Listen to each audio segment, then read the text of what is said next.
यूँ तो देखा जाए तो हर चुनाव में जितनी पुरुषों की भागीदारी होती है उतनी ही महिलाओं की भी भागीदारी होती है। अभी हमारे साथ जो भागीदार यहाँ पे बैठी हुई हैं उनका नाम पूजा सिंह कौशिक है और ये बेलघाट से आती हैं।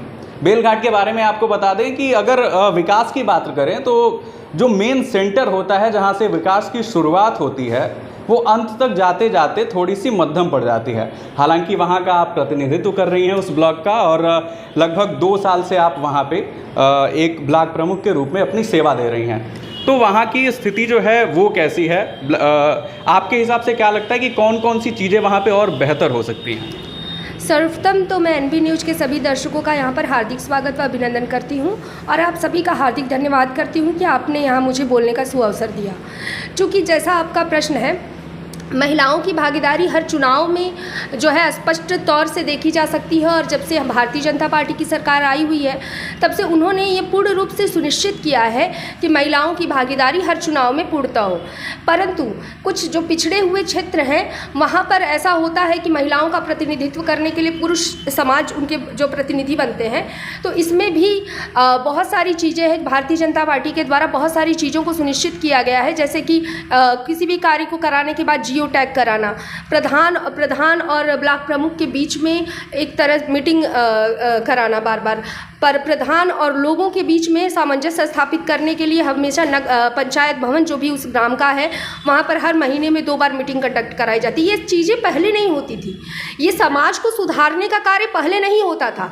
लोगों में जागरूकता फैलाने का काम जो भारतीय जनता पार्टी ने किया है कि अगर मैं किसी व्यक्ति विशेष को मैं अपनी जो है भारतीय जनता पार्टी के सुविचारों से जोड़ रहा हूँ तो मैं उनके विचारों के मानकों के पर पूरा खरा उतारूँ, उसके लिए मुझे क्या करना चाहिए। तो हमारी जो भी भारतीय जनता पार्टी के विचार हैं वो पूर्णतः लोगों तक पहुंच रहे हैं और लोगों में जागरूकता आ रही है, महिलाओं में खासकर जागरूकता आ रही है अपने अधिकारों को लेकर।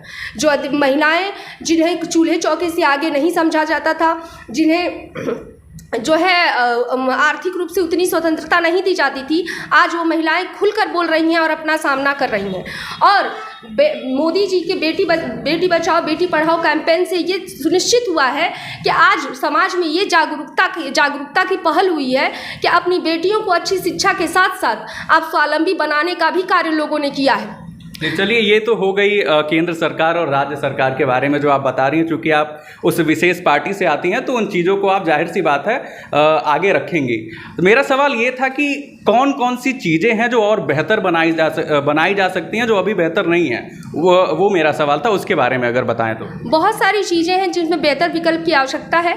लोगों में जो भारत की और जितने भी लोकतांत्रिक पार्टियां थीं उन्होंने भारत के लोगों में चैतन्यता फैलाने का प्रयास नहीं किया। चूँकि डिजिटल इंडिया के माध्यम से आज गांव-गांव में लोग जो है जुड़ रहे हैं, अपने विचारों को व्यक्त कर रहे हैं और इतनी बड़ी महामारी जिससे कि पूरा विश्व हिल गया, उस महामारी में भी हमारे देश में बच्चों की पढ़ाई बाधित नहीं हुई। तो धीरे धीरे जो समाज है वो अग्रसर हो रहा है, जागरूक हो रहा है, ज्ञान के प्रति आगे बढ़ रहा है। और जब हमारा समाज जागरूक होगा, जब एक महिला, एक गृहिणी, एक पुरुष जागृत होंगे, जब ये पीढ़ी जागृत होगी तभी हम अगली पीढ़ी को जो है जागृत कर सकते हैं।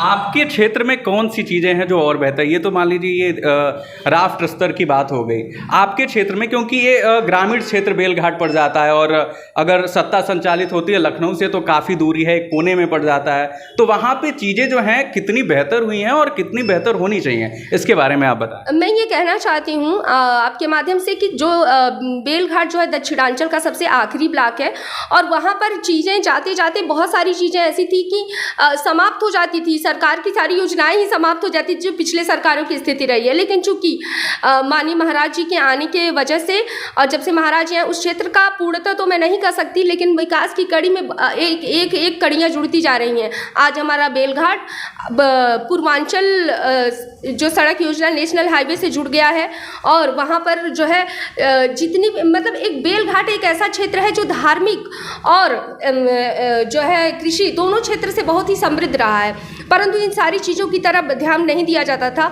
तो इन सारी योजनाओं से डीबीटी की योजना जब से आ गई, जब से सरकार की और सारी योजनाएं, उससे बहुत ज़्यादा फर्क पड़ा है। लेकिन वहाँ पर थोड़ी सी स्थिति जो है सड़कों को लेकर बहुत ख़राब है।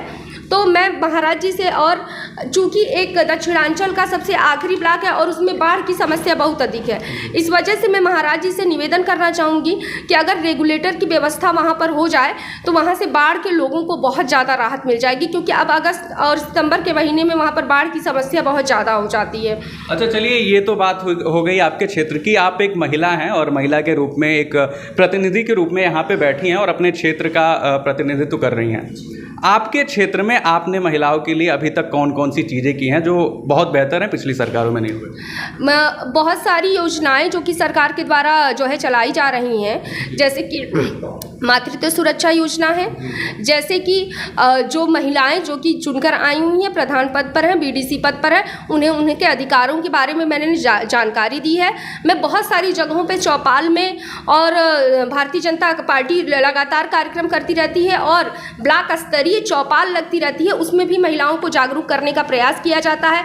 और महिलाओं का जागरूक करने का प्रयास उनकी अपनी खुद की सेहत के प्रति, उनकी जो आर्थिक स्थिति है उसको इम्प्रूव करने के लिए, इन सारी चीज़ों के लिए हम महिलाओं के प्रति ध्यान देते हैं। अच्छा, आर्थिक स्थिति को सुधारने के लिए जाहिर सी बात है, कुटीर उद्योग जो ग्रामीण महिलाएं करती हैं, चाहे वो बांस की टोकरियां बनाना या फिर बहुत सारी चीज़ें हैं, तो उसके लिए आपने कितना प्रोत्साहन दिया उन लोगों को, या फिर प्रोत्साहित करने के लिए कौन कौन से कदम उठाए जो बेहतरी की तरफ उन्हें अग्रसर किए?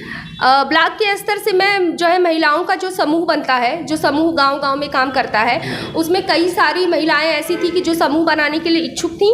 मैंने उन्हें ब्लॉक स्तर पर मदद की और वो अपना समूह बनाने में वो लोग कामयाब हुई और आज वो लोग उस समूह के चलिए, जाते जाते एक सवाल और कर लेते, एक दो सवाल और बहुत कम समय में।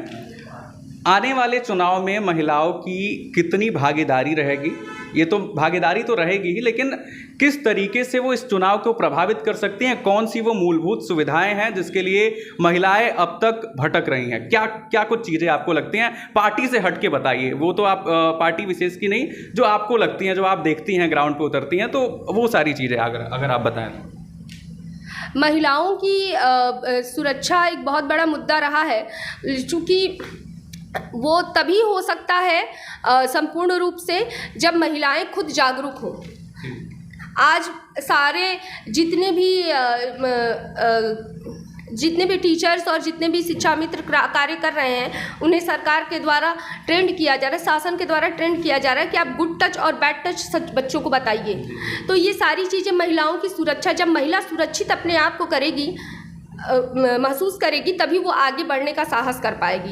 तो अब मुझे ये लगता है कि महिलाओं की भागीदारी तो बिल्कुल इस चुनाव में सुनिश्चित होगी, क्योंकि हम आधी आबादी को प्रतिनिधित्व करते हैं और महाराज जी और योगी जी और मोदी जी के कार्यकाल में जितना महिलाओं को प्रोत्साहन मिला है, जितनी आगे बढ़ने की प्रेरणा और साहस मिला है, इतना किसी भी सरकार में अभी तक मिला नहीं था। मैं यही कहूँगी कि जो आधी आबादी है वो अपने मन विचार और जो है अपने मन से उस जो है अपने जो भी उनके चुनाव के लिए जो भी कार्यकर्ता आएंगे उनको चुनेंगे और पूर्ण रूप से पूर्ण धन के साथ वो कार्य करेंगे कि आगे चलकर उन्हें पछतावा ना हो कि मैंने किसी गलत आदमी को वोट दिया। तो मैं ये कहना चाहूँगी कि महिलाओं की जो आधी आबादी है वो अपना प्रस्ताव, अपना सोचने समझने की क्षमता अब रखती है कि मुझे किसे चुनना है और किसे नहीं। तो सब मैं भी इस तरह पूर्णतया कह सकती हूँ कि हाँ, इस चुनाव में महिलाओं की भागीदारी पुरुषों से ज़्यादा होगी।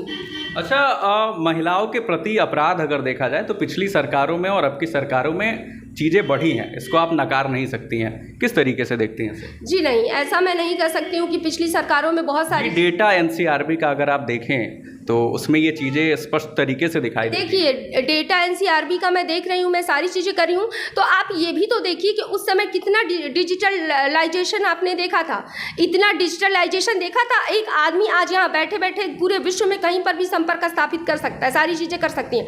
वही समाजवादी पार्टी की सरकार थी जिसने कंप्यूटर का विरोध किया था, बोला, और उन्होंने लैपटॉप बांटा भी था, शायद आपको याद हो। लैपटॉप तो बांटा था, लेकिन तो वो भी उसी का एक प्रारूप है, उसका प्रारूप है सर, लेकिन उन्होंने जो चीज़ जिस समय पर आई उसको प्रमोट तो नहीं किया ना। वही मुलायम सिंह यादव थे जिन्होंने कहा था कि बेटियों के साथ तो अपराध हो जाते हैं, अब लड़के हैं गलतियां हो जाती हैं। क्या मेरी सरकार में किसी ने? अच्छा, एक महिला को, आप एक महिला हैं और आपको ब्लॉक प्रमुख क्या सिर्फ वो पद बनाता है, या फिर वो कौन सी क्वालिटी है जिसके तहत आप अपने आप को एक ब्लॉक प्रमुख समझती हैं?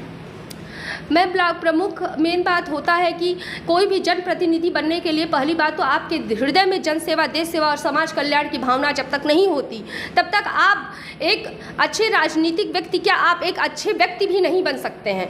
तो मैं अपने हृदय में, चूँकि मेरे जो ससुर जी थे बालेंद्र सिंह जी, वो बहुत दिन तक जो है संघ से जुड़े रहे और उन्होंने जब भारतीय जनता पार्टी की स्थापना हुई तब से लेकर आज तक, जब तक उनकी मृत्यु नहीं हुई तब तक वो भारतीय जनता पार्टी से ही जुड़े रहे। उसके बाद मेरे प्रति श्री कौशिक, सूर्य प्रकाश सिंह कौशिक जी, जो कि गोरखपुर यूनिवर्सिटी के जो है छात्र नेता भी थे और उनके ही उद्यमी प्रयासों से उन्होंने भारतीय जनता पार्टी की एक मजबूत नींव बेलघाट ब्लॉक में रखी, जो उनके आज नहीं रहने के बाद भी लोग उनकी बातों को नज़ीर की तरह याद करते हैं। तो मैं आपसे ये कहना चाहूँगी, कि ब्लॉक प्रमुख बनने के लिए, ब्लॉक प्रमुख या एक अच्छा व्यक्ति बनने के लिए आपके हृदय में देश सेवा, समाज कल्याण की भावना, लोगों के प्रति प्रेम और जो बात आपने कही है उस बात पर अडिग रहने का साहस रहना चाहिए, क्योंकि अगर आप बार बार व्यक्तित्व को बदलेंगे तो वो जनता स्वीकार नहीं करेगी। चलिए, बहुत बहुत धन्यवाद। हमारे साथ पूजा सिंह जी थी, जो एक महिला के रूप में एक ऐसे क्षेत्र का प्रतिनिधित्व कर रही हैं जो बिल्कुल किनारा, एक कह सकते हैं क्षेत्र का, दक्षिणांचल का बिल्कुल अंत है। खैर, आप क्या सोचते हैं इस वीडियो पे और महिलाओं की स्थिति आपके हिसाब से क्या लगती है, नीचे कमेंट सेक्शन में हमें ज़रूर बताएं।